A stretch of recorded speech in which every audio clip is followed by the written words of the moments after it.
This video is walking you guys through the second essay assignment. So this assignment actually encapsulates two different movements. It's the Enlightenment and the Romanticism movements. So you guys read a number of different texts across these different movements. So you're going to choose one of the works that you read in this unit to analyze in relation to the movement it's associated with. So you want to clearly identify the movement that you're focusing your analysis on, the Enlightenment or the Romanticism, in relation to this text that you choose to analyze. So you're going to show how that author and the work exhibit particular Enlightenment or romantic elements or concepts. So choose, I would say, the text that you found most interesting, and then think about what elements specific to those movements you see conveyed in that text. So it could be, say, the Enlightenment, it could be the rights of the individual. If you're looking at the Romantic movement, it may be the dark romanticism or American Gothic, or something like that.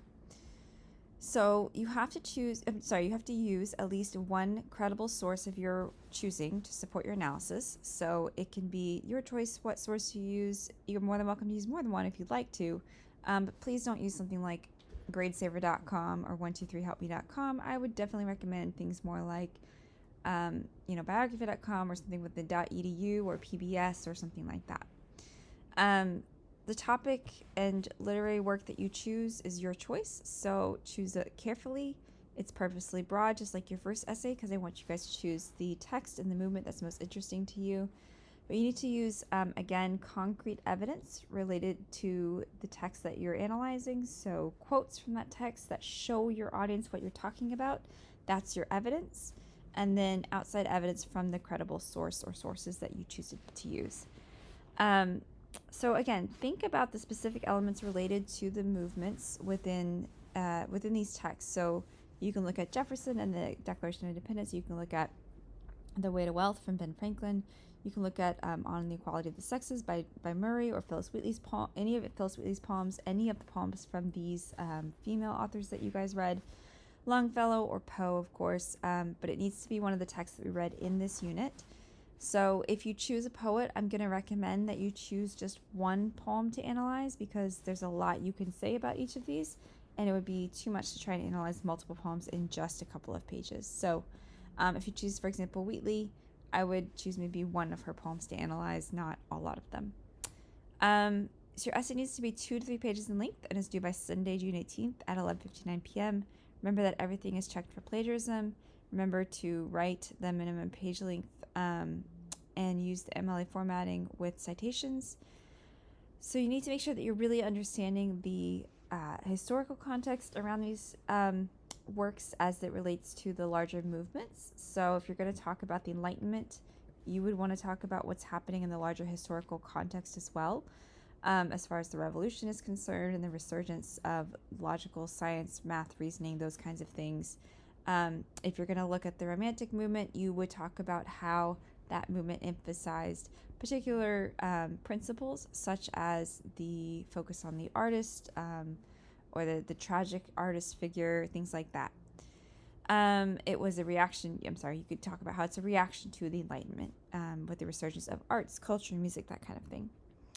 So, like I said, pull out solid evidence both from the text that you're analyzing and from the source or sources that you choose to use.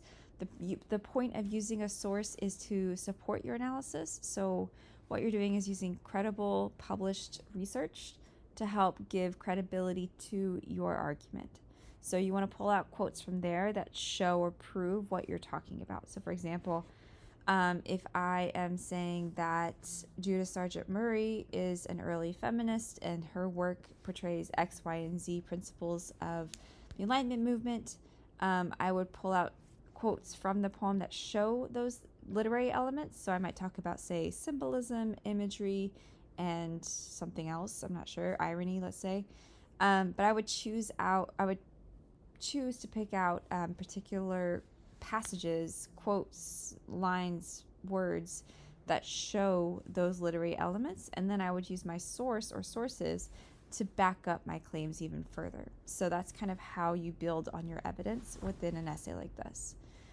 So Your essay will be assessed on making sure you had good development of the argument centered around the principles of that movement, good use of outside sources, proper number of sources, and full analysis around the works, good evidence to support your claims from the primary and secondary sources, proper MLA, formatting and style, and then make sure you're really using the language of not only the literary elements that you're using in this analysis, but of the movements themselves. So that's scholarly language.